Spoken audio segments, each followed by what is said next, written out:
धीरेन्द्र कुमार पांडे जी, भरत मिश्रा जी, चित्रकूट ग्रामोदय विद्यालय के कुलपति, Anil ji, CEO Samunnati Foundation Hyderabad, Shri Gajendra Singh ji, regional facilitator Madhya Pradesh Heartfulness Education Trust Hyderabad,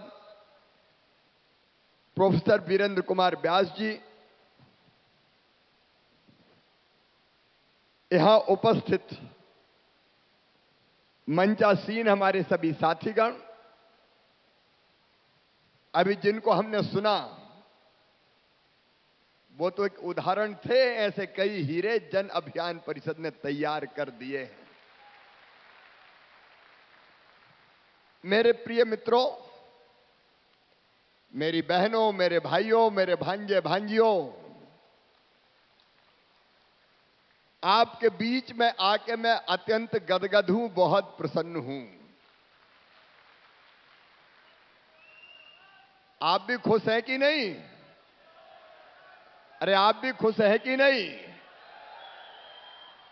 देखिए, हम एक ही मंजिल के राही हैं। एक ऐसा पथ हमारा जो मध्य प्रदेश को प्रगति और विकास के नए आसमान में ले जा रहा है और जो जनता के कल्याण के काम में लगा हुआ है। इसलिए मैं और आप दो नहीं हैं, मैं और आप एक हैं। ना मुझको कोई और है, ना तुमको कोई ठौर है। एक दूजे के लिए हम लोग बने। मुझे यह कहते हुए प्रसन्नता है, आप आए हैं सब जन अभियान परिषद, उसके नेतृत्व में प्रस्फुटन समितियां, नवांकुर संस्थाएं, मुख्यमंत्री सामुदायिक नेतृत्व क्षमता विकास पाठ्यक्रम के मेंटर्स, स्वैच्छिक संगठनों के पदाधिकारी और प्रतिनिधियों, आपका बारंबार स्वागत है, बारंबार यहां स्वागत है। जन अभियान परिषद ने अद्भुत काम किया है। यह स्वयंसेवी संगठनों का, समाज सेवियों का, छोटी बड़ी संस्थाओं का एक ऐसा महासंगठन बन गया है जिसने सब सेवा करने वालों को एक प्लेटफॉर्म पे खड़ा कर दिया है। एक अद्भुत संगठन। यह आज बट वृक्ष बन गया है, बड़ का पेड़। और मेरे मित्रों, मेरी बहनों, भाइयों, बड़ का ये पेड़ जब सबको विकास की छाया दे रहा था, सबको विकास की छाया दे रहा था, क्या काम किए जल संरक्षण के, नशा मुक्ति के, ऊर्जा बचत के, संरक्षण के। पता नहीं बीच में 1.25 महीना की सरकार आ गई, उसको ये काम चुभ गए और उनने इसी बट वृक्ष को काटने की कोशिश की। बट वृक्ष तो नहीं कटा, लेकिन काटने वाले खुद कट के रह गए। क्या जरूरत थी? जन अभियान परिषद को खत्म करने की कोशिश की। मेरे सीएम सीएलडीपी के बेटा बेटी, उनके भविष्य को अंधकारमय कर दिया गया। नवांकुर प्रस्फुटन समितियां, सबको फंड देना बंद कर दिया। इनने क्या बिगाड़ा था तुम्हारा, ये तो बता दो कमलनाथ, क्या बिगाड़ा था तुम्हारा? समाज सेवा का काम करने वाले, नदियों को सदा नीरा बनाने वाले, छोटी बड़ी जल संरचनाएं बनाने वाले, ये सारे लोग कांटे की तरह तुम्हारे आंखों में चुभ रहे थे। लेकिन मैं प्रणाम करता हूं, आप सबको शीश झुका के प्रणाम करता हूं। तुम अद्भुत हो। तुम्हारा मंत्र है केवल अपने लिए नहीं जीना, समाज के लिए जीना है, देश के लिए जीना है, औरों के लिए जीना है। अरे परहित सरस धर्म नहीं भाई, पर पीड़ा सम नहीं अधमा, ये मंत्र है तुम्हारा। अपने लिए तो सब देते हैं, ये आवेदन बाद में। अपने लिए तो सब देते हैं, कीट पतंगे भी जीते हैं, पशु पक्षी भी जीते हैं। अपने लिए जिए तो क्या जिए, जीता तो वो है जो देश के लिए जीता है, समाज के लिए जीता है, जो औरों के लिए जीता है। और औरों के लिए जीने वाला संगठन है जन अभियान परिषद, नवांकुर, प्रस्फुटन समितियां, उनसे जुड़े हुए बाकी संगठन। और इसलिए मैं आज आपका अभिनंदन करता हूं। लेकिन मेरी बहनों, आज भाई की कलाई पे आपने राखियां बांधी है। ये केवल राखी, धागा नहीं है मेरी बहनों, धागा नहीं है। ये कच्चा धागा भाई और बहन के बीच स्नेह का और प्रेम का बंधन है।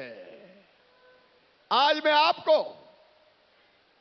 और आपके माध्यम से पूरे प्रदेश की मेरी बहनाओं को वचन देता हूं, ये राखी बांध के भाई की कलाई पर, ये राखी बांध के आपने इस भाई पर विश्वास किया है, जान भले ही चली जाए तुम्हारे विश्वास को कभी टूटने नहीं दूंगा।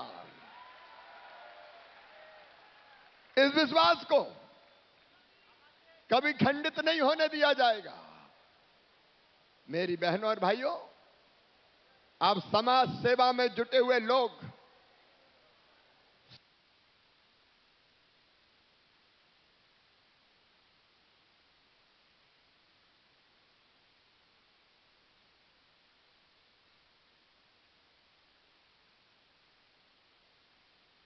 वाले लोग,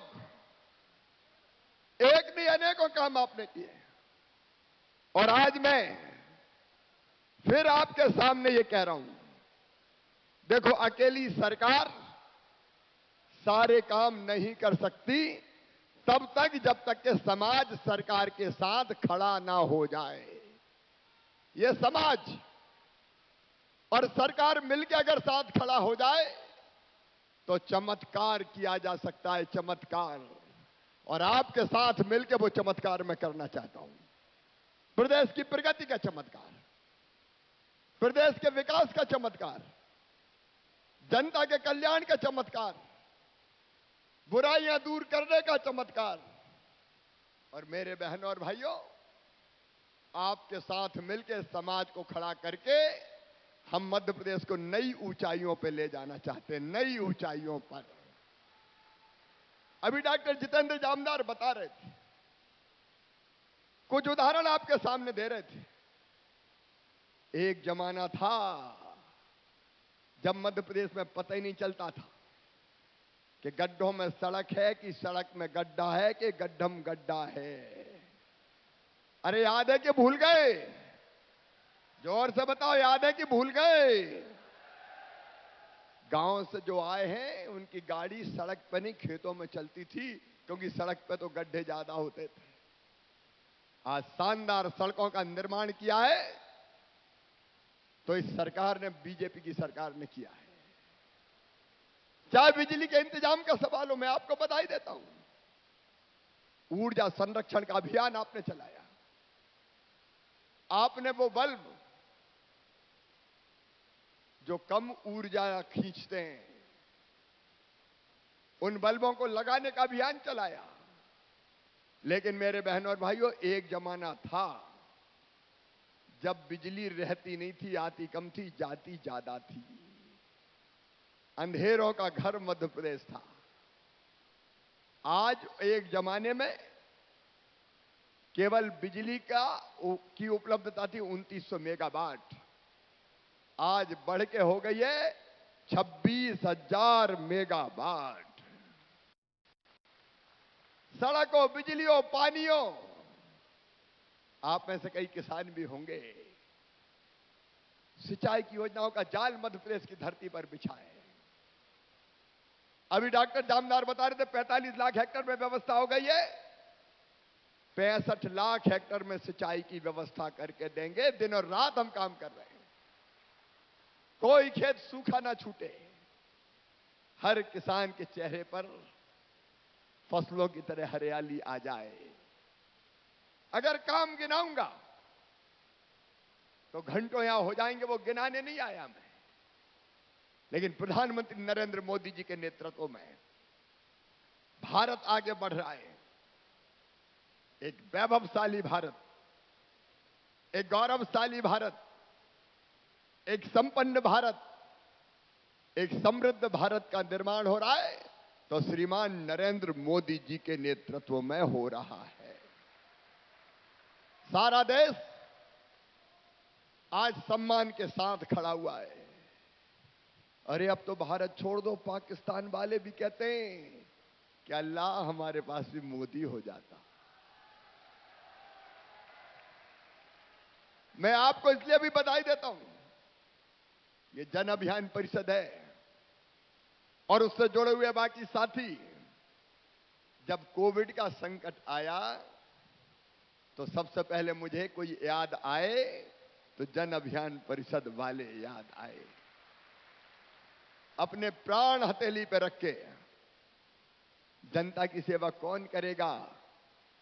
हमने क्राइसिस मैनेजमेंट ग्रुप बनाए और आपको बधाई देता हूं, आप में से अधिकांश लोग उसमें शामिल हुए और चाहे लोगों को समझाने का मामला हो, लॉकडाउन सफल बनाने का मामला हो, या घरों में जो अकेले रहते थे उस समय फोन करके पूछ रहा हो कि तबीयत कैसी है, और चाहे वैक्सीन लगवाने का मामला हो, जन अभियान परिषद ने, जन अभियान परिषद के साथियों ने अपनी जान हथेली पे रख के काम किया।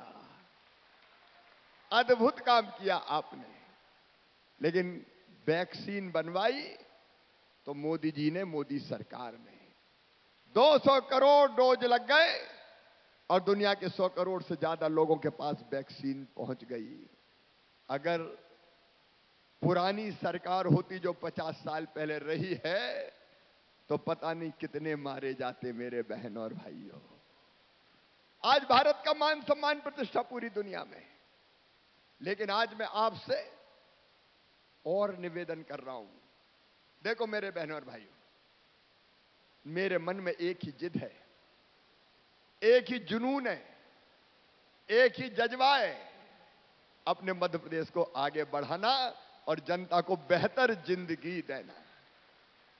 मैं सच बताऊं, मेरा बस चले तो सबके आंसू पी जाऊं, कोई आंखों में आंसू ना रहने दूं। या तकलीफ देखते, या कठिनाई देखते, जब परेशानी देखते, तो उस तकलीफ में से योजना बन जाती है बहनों और भाइयों। एक भी योजना कोई सरकारी अधिकारी ने नहीं बनाई। ये लाडली लक्ष्मी योजना क्यों बनी? इसलिए कि मैंने गांव में बेटी के साथ भेदभाव होते हुए देखा। बेटा का जन्म हो तो खुशियां मनाई जाए, ढोल बजाओ, बधाई गाओ, लड्डू बंटवाओ, भैया आया है। और बहना ने जन्म ले लिया, बिटिया ने, तो मैया का चेहरा भी उतर जाता था, जैसे बेटी नहीं हो गई हो, आफत हो गई हो। मेरी आत्मा रोती थी उस समय।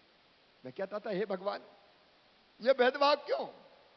एक ही मां की कोख से बेटा भी पैदा हुआ, बेटी भी पैदा हुई, लेकिन बेटी के साथ भेदभाव, और भेदभाव ऐसा साथियों कि कोख को कत्ल खाना बना दिया।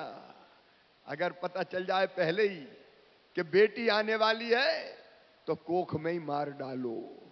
और इसलिए बेटे ज्यादा पैदा हो गए, बेटियों की संख्या कम रह गई। तब मेरे मन में विचार आया कि शिवराज, ऐसी योजना बना कि बेटी लखपति हो जाए। और इसलिए लाडली लक्ष्मी योजना बनी। और आज मुझे खुशी है 44,40,000 से ज्यादा लाडली लक्ष्मी बेटियां मध्य प्रदेश की धरती पर हैं, जिनका पूरा इंतजाम मामा कर रहा है। चिंता की बात नहीं है, पूरे इंतजाम भाजपा की सरकार कर रही है। लेकिन आज मैं बात करूंगा मुख्यमंत्री लाडली बहना योजना की। उसमें आप सबका सहयोग मुझे चाहिए। देखो, बहनें भी आगे बढ़े, बेटी भी आगे बढ़े, इसलिए कई प्रयास हमने किए। 50% स्थानीय चुनाव में रिजर्वेशन दिया, शिक्षकों की भर्ती में रिजर्वेशन दिया, पुलिस में मैंने भर्तियां करवाई बेटियों की 30%, कि बेटियों को भी पुलिस में जाने दो। लेकिन मेरा मन कचोट रहा था। मैं कई दिनों से सोच रहा था कि एक ऐसी योजना और बना शिवराज, कि बहनों की इज्जत मान सम्मान बढ़ जाए और उनकी रोजमर्रा की जिंदगी की परेशानी दूर हो जाए। मैं सोचता रहा, एक दिन रात भर नहीं सोया, रात भर क्या करूं, कौन सी योजना बनाऊं। तो उसी में से निकल के आया कि अगर बहनों को सशक्त करना है तो उनके हाथ में अगर हर महीने पैसे आ जाएं तो बहनें सशक्त भी हो जाएंगी और उनका मान सम्मान और इज्जत भी बढ़ जाएगी। देखो, हम सब जानते हैं इज्जत और सम्मान के लिए पैसे का भी महत्व है, विशेषकर वो बहनें जो गरीब घरों से आती है, जो निम्न मध्यम वर्गीय परिवारों से आती है। और इसलिए मन में आया कैसी योजना। अच्छा, दूसरा विचार क्या आया, बहनों ने मुझे राखी बांधी, अब मैं इनका भैया हूं और भैया भी सगा हूं, सौतेला नहीं हूं। बहनों बताओ, सगा भैया हूं कि नहीं? अरे जोर से बोल के बताओ, सगा भैया हूं कि नहीं? अब भैया सावन के महीने में बहन से राखी बंधवाता है, या तो मायके लेके आता है या खुद बहना के घर जाता है, और फिर भैया कुछ ना कुछ देता है। कोई कपड़ा देता है, कोई पैसा देता है, कोई और उपहार देता है कि नहीं देता? कुछ ना कुछ देते। तो दिल में लगा कि शिवराज, तू भी तो भैया है रे, और सबका भैया है तू, तेरी लाखों लाख बहनें, तो इन बहनों को कुछ दे। और एक विचार और आया कि साल में एक बार देने से काम नहीं चलेगा। एक बार देने से काम चलता क्या? अरे बोल के बताओ, चलता क्या? तो हर महीना दे। और इसलिए रात भर जग के सवेरे 4 बजे मैंने तय किया कि हर महीने अपनी बहनों के खाते में 1,000 रुपया डाले जाएंगे। और नाम मुझे सूझा मुख्यमंत्री लाडली बहना योजना। अब मेरी बहनों, ये साधारण योजना नहीं है। अच्छा, ये पैसा किनको मिलेंगे? हर परिवार में जो विवाहित बहन ससुराल चली गई उसको मिलेंगे। ससुराल जो पहुंच गई, 23 साल की न्यूनतम उम्र। और परिवार का मतलब मैं आपको इसलिए समझा रहा हूं कि इस योजना को आपसे मुझे लागू करवाना है। परिवार का मतलब, सब मेरी बात ध्यान से सुन रहे हैं? पीछे तक बताओ, सब सुन रहे हैं? तो परिवार का मतलब है पति पत्नी और उसके बच्चे, ये एक परिवार। तो एक बहन का एक परिवार। अब आप ये बताओ, 1,000 रुपया हर महीना मिलेगा तो साल भर में कितने होंगे? 12,000। लेकिन आप सोचो, घर में अगर 2 बहुएं हुई तो दोनों को मिलेंगे। अरे दोनों को मिलेंगे कि नहीं मिलेंगे? तो कितने मिलेंगे? 24,000। अच्छा, कई जगह 2 नहीं, बड़ी भी है, मंझली भी है, संजली भी है, बिचली भी है और छोटी भी है। तो हर एक बहन को मिलेंगे। तो 2 हुई तो 24,000, 3 हुई तो 36,000, 4 हुई तो 48,000। तो बहन को तो मिलेंगे ही। लेकिन बहन का परिवार अगर किसान परिवार हुआ तो 6,000 मोदी जी दे रहे हैं, प्रधानमंत्री जी 4 मामा दे रहा है, तो कुल कितने और मिलते हैं? 10,000। तो 10,000 और जोड़ लो, कितने हो जाएंगे?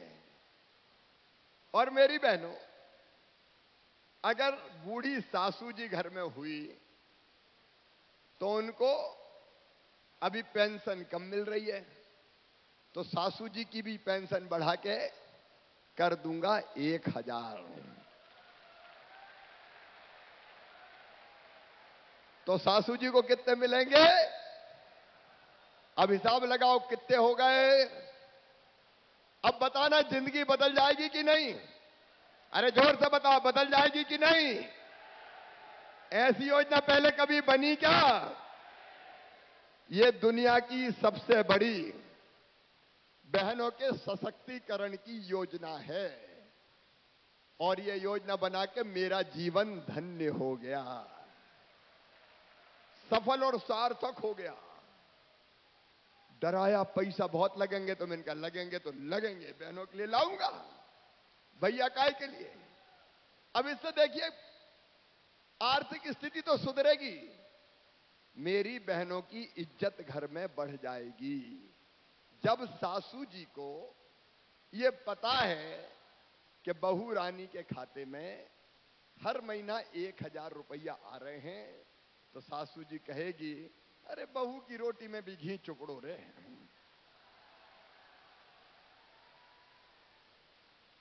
और जब सासू जी का 1,000 रुपया आएगा तो बहू कहेगी, माता जी के पांव दबा दूं सोने के पहले।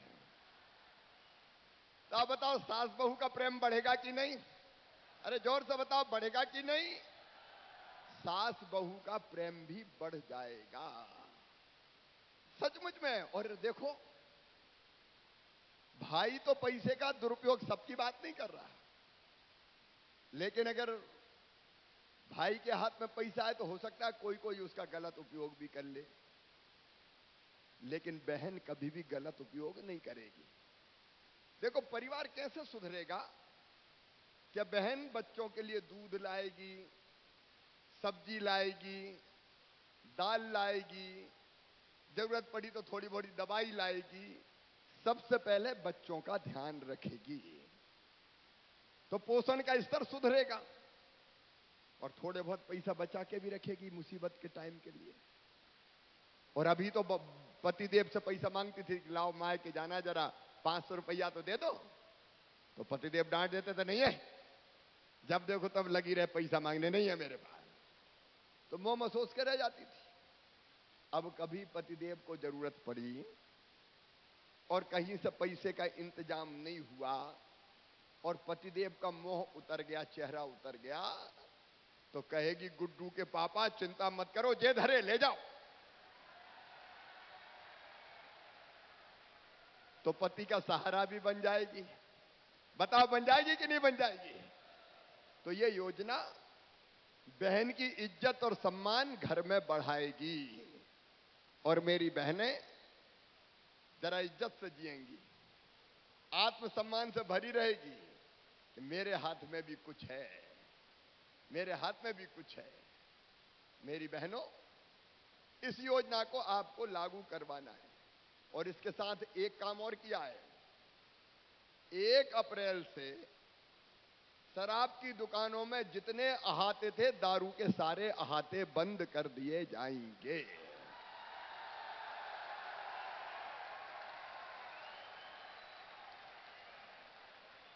बोलो बंद कर देना चाहिए ना? अब ये दारू बड़ी खराब चीज है, ये इंसान को इंसान ही नहीं रहने देती। अहाते में पी और हिलते डुलते गिरते पड़ते सड़क पे निकल के आए, कभी गिर गए, और कई वैसे ही गाड़ी चलाने लगते हैं। तो गाड़ी चलाने लगते नशे में तो खुद ही यमदूत बन जाते हैं, कई बार खुद भी चले जाते हैं, दूसरे को भी ले जाते हैं, और कई बार गड़बड़ भी करते हैं, छेड़ा छाड़ी, बहन बेटियों को परेशान करना, और इसलिए कोई भी दारू की दुकान हो, दारू का वो तो आते बंद ही हो जाएंगे, सड़क हो, कहीं बैठ के दारू नहीं पी पाएगा। पीना है तो बोतल लेके घर जाओ।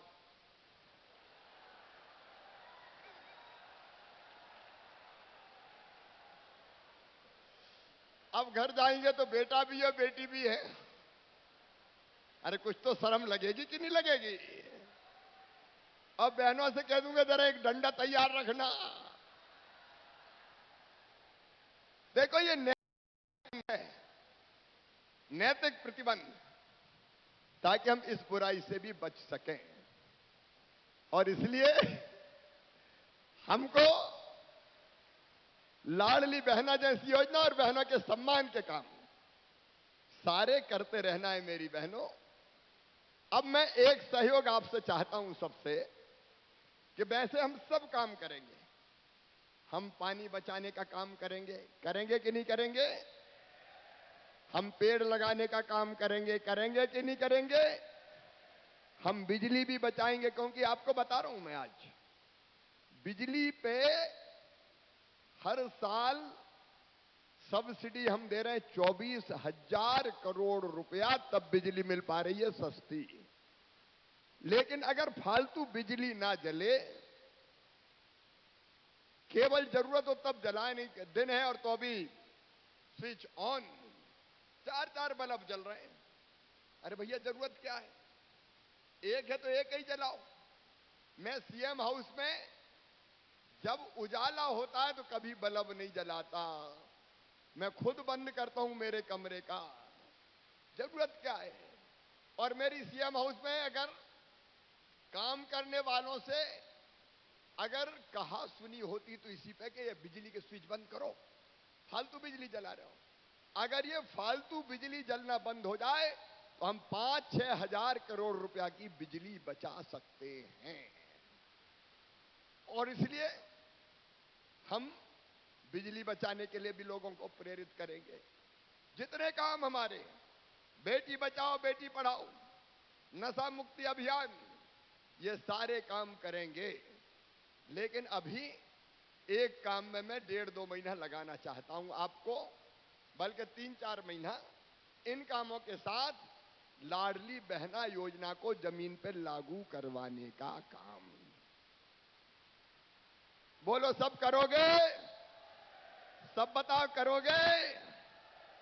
अब कुछ चीजें मैं लाडली बहना का इंप्लीमेंटेशन मतलब लागू करवाना कैसे होगा। नंबर 1, बहनों को यह भरोसा दिलाना कि तुम्हें परेशान होने की जरूरत नहीं है, कहीं नहीं जाना, हम तो हैं ना, हम आवेदन भरवाएंगे, चिंता मत करो। आवेदन के लिए देखो 3 चीजें। एक, 2.5 लाख रुपया से कम आमदनी वार्षिक। 2.5 लाख रुपया का मतलब हुआ हर महीने 20,000 रुपया तक की आमदनी, उससे ज्यादा नहीं होना चाहिए। तो मैं समझता हूं अधिकांश बहनें इस श्रेणी में आ जाएंगी। आ जाएंगी कि नहीं आ जाएंगी? 2.5 लाख रुपया वार्षिक से कम की आमदनी, या 5 एकड़ से कम जमीन, 5 एकड़ तक जमीन होनी चाहिए। उससे ज्यादा है तो फिर बड़े आदमी है, फिर वहां 1,000 रुपया की कोई उतना मतलब नहीं है। कोई 4 पहिया वाहन, जीप, कार, उसके मालिक नहीं होना चाहिए। पर ये शर्तें, विवाहित बहन 23 साल से लेकर 60 साल तक। अब ये साधारण चीजें। और आवेदन भरना है 25 मार्च से। कब से भरना है? अरे बोलो ना, 25 मार्च से। और आवेदन गांव में ही भरे जाएंगे, शहर में वार्ड में भरे जाएंगे, गांव में ही टीम जाएगी। तो बहनों को एक बात समझाना, अभी भग रही है, परेशान हो रही कई जगह कि वो मूल निवासी प्रमाण पत्र बनवा लो, कि आय का प्रमाण पत्र बनवा लो। ना तो आय प्रमाण पत्र की जरूरत है और ना मूल निवासी प्रमाण पत्र की जरूरत है। कोई जरूरत ही नहीं है, क्योंकि ये जरूरत लगा दो तो फिर भग रहे हैं बनवाने, और उसी में 100, 200, 500 रुपया खर्चा कर रहे हैं। आप कहोगे फिर 2.5 लाख कैसे मानोगे? बहन अगर कह देगी कि मेरी आमदनी 2.5 लाख से कम है, तो हम मान लेंगे कि 2.5 लाख से कम है, सीधी बात। आप बताओ, बहनों पर भरोसा करना चाहिए कि नहीं? अरे सब बताओ, बोल के करना चाहिए कि नहीं? तो केवल आवेदन टिक करना है कि 2.5 लाख से कम की आमदनी। कोई ने झूठ बताया होगा और शिकायत होगी तो उसकी जांच होकर कार्रवाई हो जाएगी, लेकिन हर एक से काय को प्रमाण पत्र लो, उसी में परेशान हो जाए। इसलिए कोई प्रमाण पत्र की जरूरत नहीं, वो बता देंगी, हम मान लेंगे। बहनें वैसे भी झूठ नहीं बोलती। और इसलिए हर गांव में शिविर लगेंगे, शहर के हर वार्ड में शिविर लगेंगे। वार्ड बड़ा होगा तो 3-4 शिविर लगा देंगे। और एक बात और आप ध्यान रखना, एक दिन शिविर नहीं लगेगा। जब तक पूरे आवेदन नहीं भर जाते तब तक शिविर लगा ही रहेगा गांव में। तो बहनों को समझा देना कि परेशान मत हो। एक दिन में एक शिविर में 30-35 आवेदन भरे जाएंगे, क्योंकि केवल भरना नहीं है, मुझे आवेदन भरना है, बहन का फोटो खींचना है भाई, और आवेदन कंप्यूटर में ही भरवा दूंगा मैं। इसलिए कि बाहर धरे रहे तो कोई दबा के बैठ जाए और कहे कि लाओ 50 ले आओ कि 100 ले आओ, तो मैंने कही चक्कर ही खत्म करो भैया। कई बार बेईमान कोई घुस जाए तो मामा क्या करे। और इसलिए जब तक सब बहनों के, पात्र बहनों के आवेदन नहीं भरे जाएंगे तब तक शिविर लगा ही रहेगा, चाहे 10 दिन हो जाए, चाहे 15 दिन हो जाए। समझ गए मेरी बात? अरे समझ गए कि नहीं? तो सब बहनों को समझाते रहना कि चिंता काय को, आप लोग तय कर लेना वहां के प्रशासन से मिलके, जनप्रतिनिधियों से मिलके कि आज ये 30 बहन भरेगी, कल ये 30 भरेगी, परसों ये 30 भरेगी, तो घर का काम भी नहीं बिगड़ेगा और आसानी से फॉर्म भर जाएंगे। और आवेदन में एक बात है, बैंक अकाउंट चाहिए, आधार नंबर चाहिए। आधार नंबर लगभग सबके पास नहीं होगा तो बनवाने की भी पूरी सरकारी व्यवस्था करेगी। बैंक अकाउंट नंबर चाहिए और EKYC चाहिए, इसलिए कि पहचान हो जाए कि इन्हीं के खाते में पैसा जाए, कोई बेईमानी ना हो पाए। लेकिन एक बात और सुन लेना, अभी कई बहनें EKYC के लिए भाग रही थी, यहां जा रही थी, वहां जा रही थी, कहीं नहीं जाना। यह भी समझा देना, EKYC भी गांव में ही करवाएंगे, ठीक है? अच्छा, एक और जानकारी नोट कर लेना, कॉमन सर्विस सेंटर, लोक सेवा केंद्र अलग अलग जो होते हैं EKYC के, ये फोन से भी हो सकता है। मैंने सबको जो EKYC बनाएंगे प्रति बहन 15 रुपया देने का फैसला किया है, इसलिए कि वो पैसा नहीं मांगने लगे। लाओ, अभी मैं गया था कल बुरहानपुर, वहां पता चला कि EKYC के ही 100-200 रुपया मांग रहे हैं। तो मैंने कहा FIR करके जेल भिजवाओ रे, छोड़ूंगा नहीं, ऐसे कोई बेईमान होंगे। उनसे मैं फ्री में नहीं भरवा रहा, मैं पैसे दे रहा हूं ना, 15 रुपया लो बनाओ। तो ये बिना पैसे के बनने होना है EKYC, ठीक है? सब समझ गए? और कोई पैसा मांगते दिखे तो खड़े हो जाना कि हम आए, कैसे पैसे मांग रहा, और 181 पर फोन कर देना, तुरंत नौकरी खत्म कर दूंगा मैं।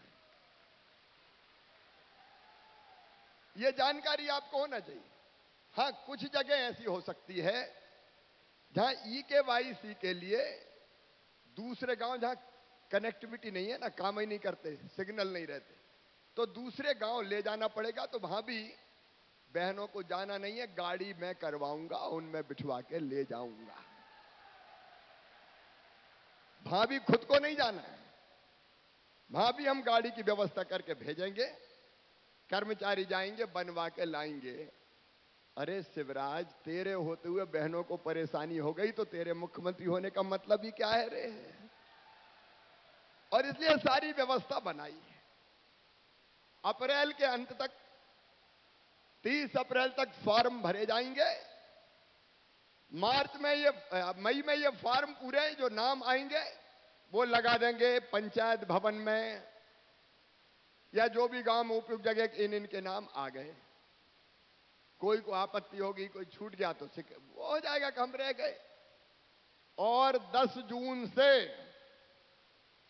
बहनों के खाते में 1000 रुपया महीना जाना शुरू हो जाएगा। पूरा प्रोग्राम बना रखा मैंने। अब ये आवेदन भरवाना, EKYC करवाना और बाकी प्रक्रिया पूरी करवाने में आप सबका सहयोग चाहिए। बोलिए, सबका सहयोग मिलेगा?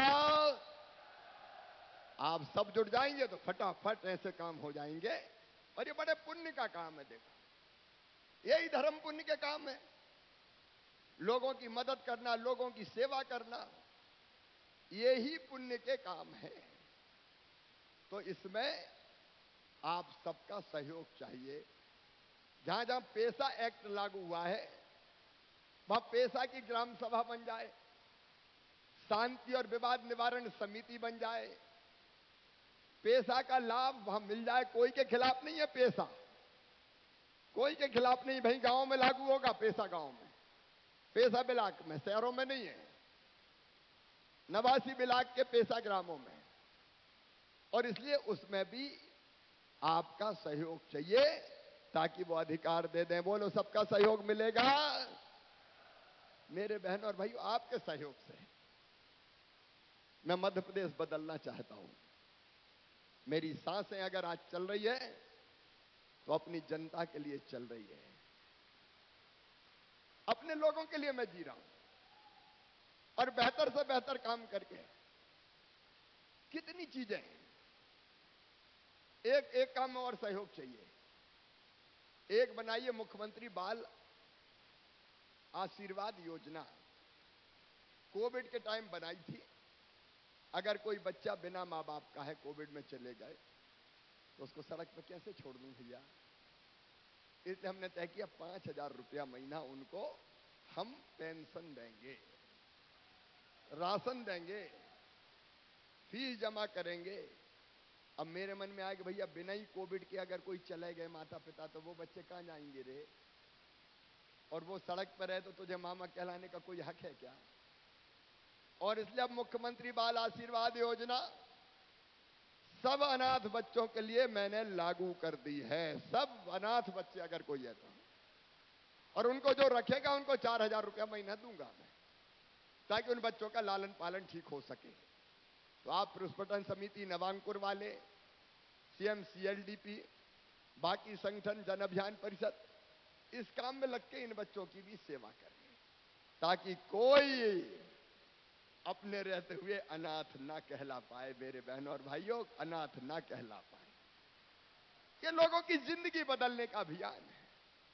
मुख्यमंत्री मेधावी विद्यार्थी योजना में सारे मेधावी विद्यार्थी, कोई जाति समाज के हो, सबके फीस भरने का हमने फैसला किया है, कितनी भी हो, मेडिकल की, इंजीनियरिंग की।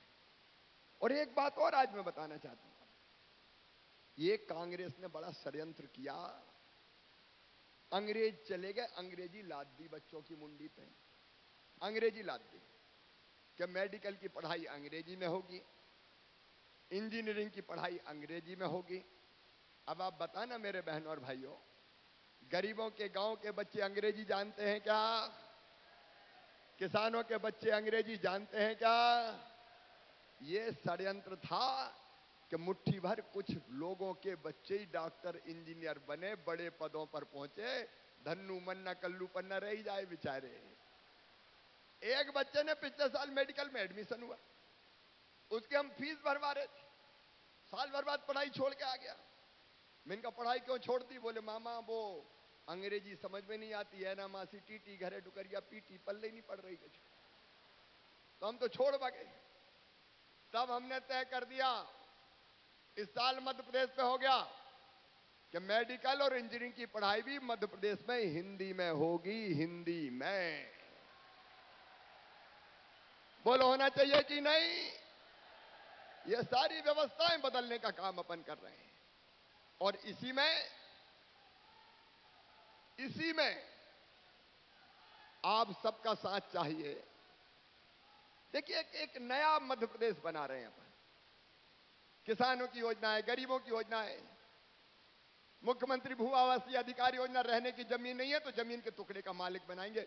कोई बिना जमीन के टुकड़े के मध्य प्रदेश में नहीं रहेगा। रहने की जमीन हर एक की होगी साहब। क्यों नहीं होना चाहिए? जब भगवान ने पैदा किया तो इतना हक तो दिया है कि इतनी जमीन का टुकड़ा तो मेरा अपना हो। आज सब योजनाओं की जिक्र नहीं करूंगा, लेकिन ये मैं सब करना चाहता हूं तो अकेले सरकारी तंत्र के भरोसे नहीं, इनको लागू करवाने में समाज का सहयोग चाहता हूं, आपका सहयोग चाहता हूं। देखिए, हम सब मिलकर तय कर लेंगे।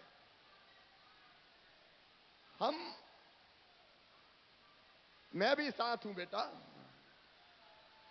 हम सब मिलकर तय कर लेंगे तो कोई बेईमानी नहीं होगी, कोई लूट नहीं होगी, और समाज के साथ, सरकार के साथ काम करने वाले कार्यकर्ता मुझे मिल जाएंगे जो लोगों की भलाई के लिए काम करेंगे। और मैं पूरे विश्वास के साथ कहता हूं, आपके साथ मिलके मैं नया मध्य प्रदेश बना दूंगा मेरे बेटे बेटियों, मेरे बहनों और भाइयों, नया मध्य प्रदेश।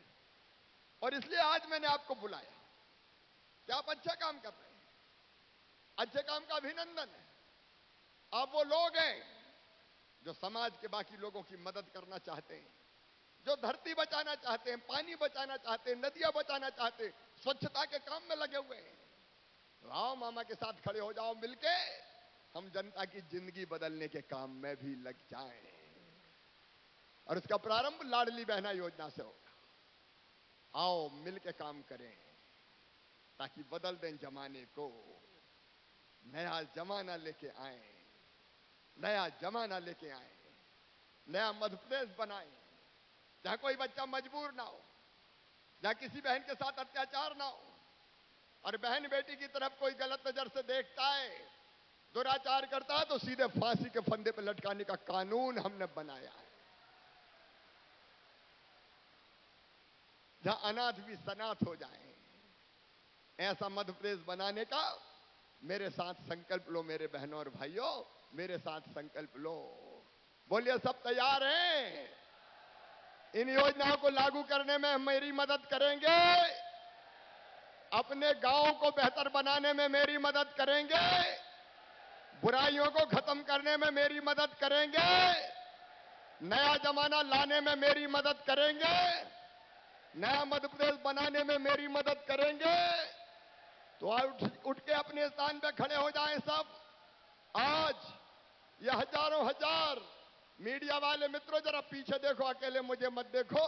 हजारों हजार सामाजिक कार्यकर्ता, ये जन अभियान परिषद, ये नवांकुर प्रस्फुटन समितियां, ये हमारे सामाजिक संगठन, सीएमसीएलडीपी के विद्यार्थी, मेंटर्स, सब संकल्प कर रहे हैं कि हम मामा के साथ चलेंगे, नया मध्य प्रदेश बनाएंगे, मिलकर साथ काम करेंगे, जनता की सेवा करेंगे। और यह संकल्प लेने के लिए उठाइए दोनों हाथ, बांधिए दोनों मुट्ठी, और मेरे साथ बोलिए, भारत माता की, भारत माता की, महाकाल महाराज की, नर्मदा मैया की, हर हर नर्मदा। मैं भी आपका विश्वास दिलाता हूं, आपके विश्वास को कभी टूटने नहीं दूंगा। जीऊंगा तो आपके लिए, और अगर मरना पड़ा तो मरूंगा भी आपके लिए।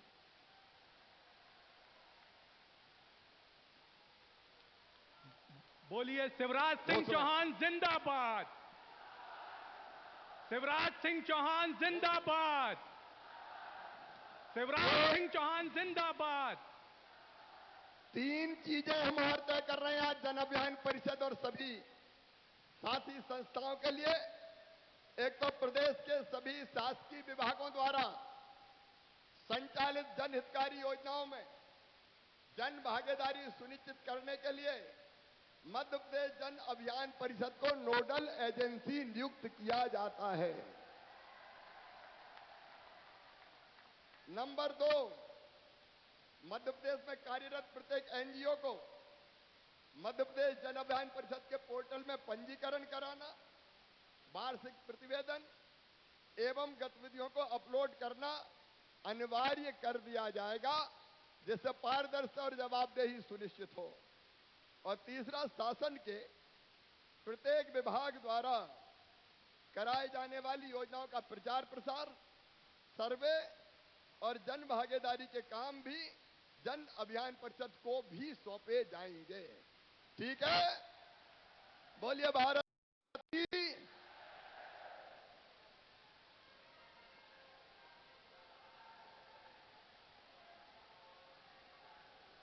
आभार प्रदर्शन के लिए परिषद के माननीय उपाध्यक्ष आदरणीय विभा सिंह।